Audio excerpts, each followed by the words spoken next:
63 വയസ്സിലേക്ക് പോയി മൃത്യുവിലേക്ക് പോയി. അവിടെ ശവകുടീരം ഉണ്ടാക്കി വെച്ചിട്ടുണ്ട് ഞാൻ. അത് കയറിയിരുന്നാൽ മതി പോകും. ഇനി ലിഫ്റ്റൊന്നും ഇല്ല, നമുക്ക് പോകേണ്ട സമയമുണ്ട്. അവിടെ എൻ്റെ ശവകുടീരം റെഡിയാക്കി വെച്ചിട്ടുണ്ട് കാന്തല്ലൂർ. ആ സമയമാകുമ്പോൾ നമുക്ക് വളരെ കൃത്യമായിട്ട് അറിയാം. വളരെ കൃത്യമായിട്ട് അറിയാം. ആരോടെങ്കിലും പറഞ്ഞിട്ടുണ്ടോ? എൻ്റെ ഭാര്യ സമ്മതിക്കണ്ടേ, എന്നെ അടിച്ചു കൊല്ലും, പിന്നെ അവൾ ചുമന്നുകൊണ്ട് വേണ്ടി വരും. മരണാനന്തരം ഒരു ജീവിതം 100%.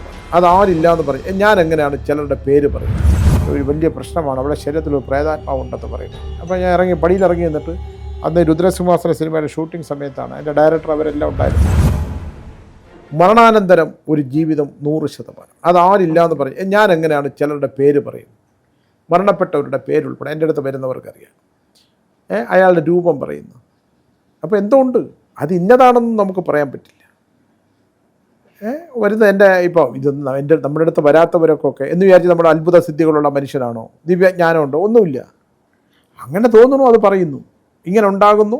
ഇങ്ങനെയുള്ള ഒരാളിങ്ങനെ. അതിനൊരു ഉദാഹരണം ഞാൻ പറഞ്ഞുതരാം. എൻ്റെ അടുത്ത് ഒരു കാന്തല്ലൂർ ആശ്രമത്തിൽ ഒരു അച്ഛനും അമ്മയും ഒരു ആളിവിടെ വന്നു. ഞാൻ പറഞ്ഞിട്ടുള്ളതാണ് വീഡിയോ. അപ്പോൾ ഞാൻ ചോദിച്ചു, ഇങ്ങനെ കുടുംബത്തിലെ പലരുടെയും പേര് പറഞ്ഞിട്ട് ചോദിച്ചു, നമ്മുടെ കുടുംബത്തിൽ ഇന്ന സ്ഥലത്ത് ഗർഭത്തോടുകൂടി ഒരു പെൺകുട്ടി മരിച്ചിട്ടുണ്ടോ? ഒരു സ്ത്രീ മരിച്ചിട്ടുണ്ട്. അവരെ പേര് ഇന്നതാണോ? അതെ. ആ മരിച്ച കുട്ടി ഇദ്ദേഹം വെള്ളത്തിൽ മാത്രമേ കിടക്കൂ. കൂടുതൽ നേരം എത്ര നേരം കിടക്കും? ഇഷ്ടം പോലെ നേരം. ഇദ്ദേഹത്തിന് വെള്ളത്തിൽ കിടക്കണമെന്ന് ഇഷ്ടം ആണ്. ആ ഗർഭാവസ്ഥയിൽ ആ ശവശരീരത്തിൽ ജഡാവസ്ഥയിൽ കിടന്ന കുട്ടി പുനർജനിച്ചാണ് ഇന്നയാൾ.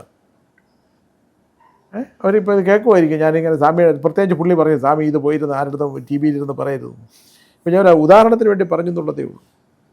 അപ്പം അങ്ങനെയൊക്കെ ഉള്ളത് നമുക്ക് തിരിച്ചറിയാൻ പറ്റാത്ത, മനസ്സിലാക്കാൻ പറ്റാത്ത, ഇല്ലെങ്കിൽ ഇതാണ് ശരി, ഇതിങ്ങനെയാണെന്ന് പറയാൻ പറ്റാത്ത ഒരുപാട് വിഷയങ്ങളുണ്ട്.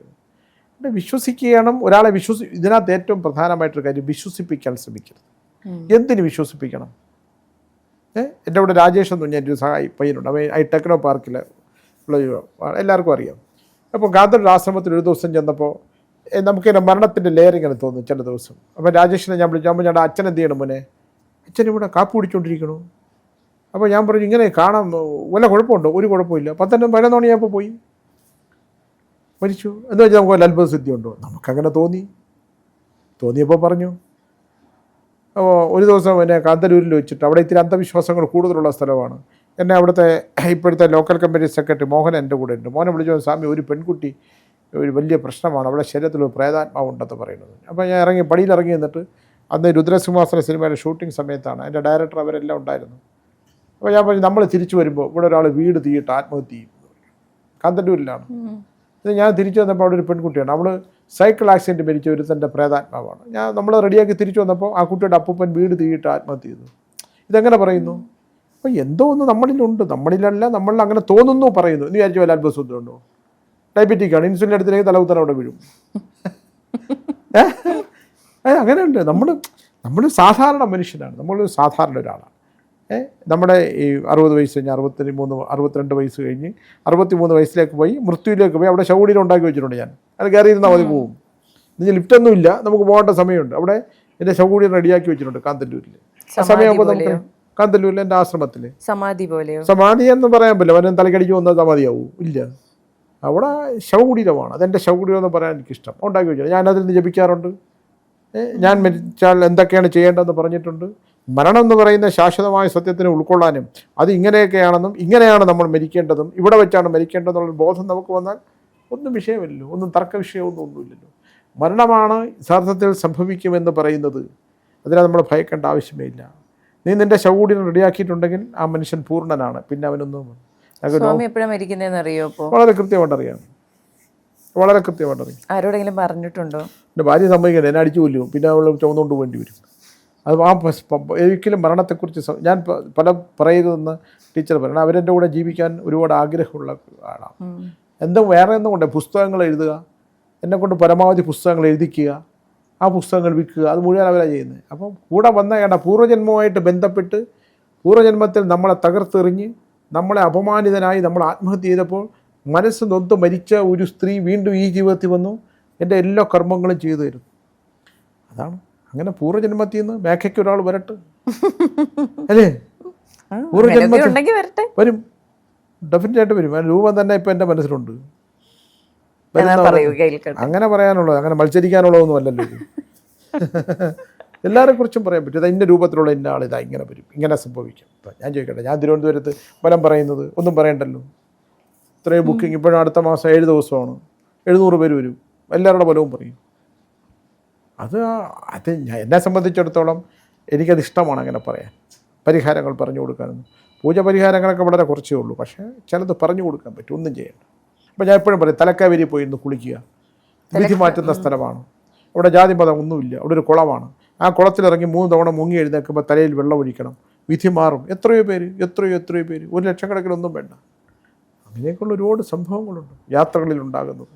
ഇപ്പം ഞങ്ങൾ കുറേ പേര് 4 പേര് രാത്രി മൂകാംബിയിലേക്ക് പോവുകയാണ്. 2013 മൂകാംബിയിലേക്ക് പോകുമ്പോൾ അതിൽ വിശ്വാസമില്ലാത്ത 2 പേരുണ്ടായിരുന്നു. എവിടെ വെച്ച് വഴിതെറ്റി, നല്ല ഭസ്മത്തിൻ്റെ മണം. വഴിതെറ്റി ഒരിടത്ത് ചെല്ലുമ്പം രാത്രി 12 മണി കഴിഞ്ഞ് 1 മണിക്കിടയ്ക്ക് അവിടെ ഒരു ബസ് സ്റ്റാൻഡിൽ അവിടെ 2 കുട്ടികൾ വാട്ടർ ബോട്ടിലും ബാഗുമായിട്ട് നിൽക്കുന്നു. ഞാൻ വണ്ടി ഡോർ തുറന്നിറങ്ങി, എല്ലാവരും കണ്ടു. അവർ വഴി കാണിച്ചു തന്നു, ഇതാണ് വഴിയെന്ന്. തിരിഞ്ഞു നോക്കുമ്പോൾ ഇല്ല. അടുത്തേം പറയാൻ പറ്റൂ. പക്ഷേ ഈ ദൈവമില്ല, ഈ വിശ്വാസങ്ങളില്ലാത്ത 2 പേര് മുമ്പിൽ അവർ പിന്നെ വിശ്വാസികളാണോ എന്ന് എനിക്ക് അറിഞ്ഞുകൂടാ, പക്ഷേ അവർ കണ്ട കാര്യം. അങ്ങനെയുള്ള ഒരുപാട്, ഒന്നും നമുക്ക് തള്ളിക്കളയാൻ പറ്റാത്ത ഒരുപാട് വിഷയങ്ങൾ ഈ പ്രപഞ്ചത്തിലുണ്ട്, ഈ ഭൂമിയിലുണ്ട്. അതതിൻ്റെ ഒരു വശത്തൂടെ സഞ്ചരിച്ചു കൊണ്ടേയിരിക്കും. 10ാം ക്ലാസ് പഠിച്ച ഒരാൾ മഹാഭാരതം പൊളിച്ചെഴുതും, ഇത്രയും പുസ്തകങ്ങൾ എഴുതും, 6 കന്നഡ സിനിമ ചെയ്തു, മലയാളത്തിൽ 2 സിനിമ ചെയ്തു, ഇപ്പോൾ 2 എഴുതുന്നു, എന്തിനെക്കുറിച്ചും സംസാരിക്കും. എൻ്റെ ഊർജ്ജമാണ്, ഞാനുണ്ടാക്കിയത്. ഇവർക്ക് വണ്ടി ഓടിച്ച കണ്ണ് പ്രശ്നമാണ്, ഒരു തന്നെ രക്ഷപ്പെടുത്താൻ പോയി കണ്ണടിച്ച് പോയി. കോയമ്പത്തൂർ ഞാൻ വണ്ടി ഓടിച്ച് കണ്ണാശുപത്രി പോയിട്ട് തിരിച്ചു വരുള്ളൂ. അപ്പോൾ ഇതൊക്കെ നമ്മുടെ ഒരു 62 വയസ്സിൽ എൻ്റെ അടുത്ത് ചോദിക്കാം, വേറെ ഡ്രൈവറെ ആവശ്യമില്ല, ഞാൻ തന്നെ ഓടിക്കും. അങ്ങനെ കൊണ്ട് അപ്പോൾ ഇങ്ങനെ കൊണ്ട് ഒരുപാട് വേറെ ഇല്ലായ്മയിൽ നിന്ന് സാധനങ്ങൾ എടുക്കാൻ പറ്റും. അതൊന്നും പറ്റില്ല. ഉണ്ടെങ്കിൽ നമുക്ക് അങ്ങനെയുള്ള തട്ടിപ്പായിരുന്നു സത്യസായിബയുടെ തട്ടിപ്പായിരുന്നു. ഞാൻ പറഞ്ഞിട്ടുണ്ടല്ലോ, വീഡിയോ ചെയ്തിട്ടുണ്ട്. ഒരുപാട് പേര് വന്നവരെല്ലാം ഇപ്പം ശിഷ്യന്മാരാണ്. തട്ടിപ്പ് അങ്ങനെ ഒരു മായാജാലങ്ങളും തന്ത്രശാലങ്ങളും. ഞാൻ ഇന്നലെ ഒരു വീഡിയോ ഉണ്ട്, എന്തിനാണ് ഇവിടെ ആത്മീയതയിൽ നിൽക്കുന്നവന് TV ചാനലും ആശുപത്രികളും അതൊന്നും ആവശ്യമില്ല. അങ്ങനെ അത്തരത്തിലുള്ള യാതൊരു പരിപാടിക്കും എനിക്കിഷ്ടമില്ല, ഞാനില്ല. അത് വളരെ വ്യക്തമായിട്ട് പറയാൻ എനിക്ക് ഒരു മടിയുമില്ല. ഈ തട്ടിപ്പുകൾക്കൊന്നും കൂട്ടുമില്ല, നമുക്കൊന്നുമില്ല. അവിടെ ആശ്രമങ്ങൾ നഞ്ചിപ്പിക്കുകയൊക്കെ ചെയ്യില്ല, അല്ലേ? ഒന്നും ആവശ്യമില്ല. അമ്പലത്തിനും പോകില്ല. ഈ കള്ളന്മാരെ ഞാൻ പൂണിലോട്ടന്മാരെ എടുക്കൂല എന്നല്ല പറഞ്ഞിട്ടുണ്ട്. അതിന് നമ്മൾ ഈ ആത്മീയത എന്ന് പറയുന്നത് അഗ്നിയാണ്. അഗ്നിയിലൂടെ നടന്ന് അഗ്നി വാരി ഭക്ഷിച്ച് അഗ്നിയിൽ വെന്തുരുകുന്നതാണ് ആത്മീയത, അല്ലാതെ മറ്റൊന്നുമല്ല. ശരിയാണ്. വിശ്വാസം ഉണ്ടോ? ഒക്കെ ഉണ്ട്. ഞാൻ അമ്പലത്തിൽ പോകാറില്ല, ജപിക്കാറില്ല, ഒന്നും ആവശ്യമില്ല. പക്ഷേ എൻ്റെ ഭാര്യ അതിന് പകരം ജപിക്കണോണ്ടായിരിക്കും ഒരു നമ്മളിങ്ങനെ നിൽക്കുന്നത്. ടീച്ചർ 27 കമ്മ്യൂണിസ്റ്റാണ്. അതേസമയം കംപ്ലീറ്റ് തൂക്ക വിളക്ക്. ഇന്ന് പോണ്ടാന്ന് പറഞ്ഞു, കാർത്തികയാണ്, വിളക്ക് വയ്ക്കണം സ്വാമി ദേവി. നമ്മൾ വന്നില്ലേ?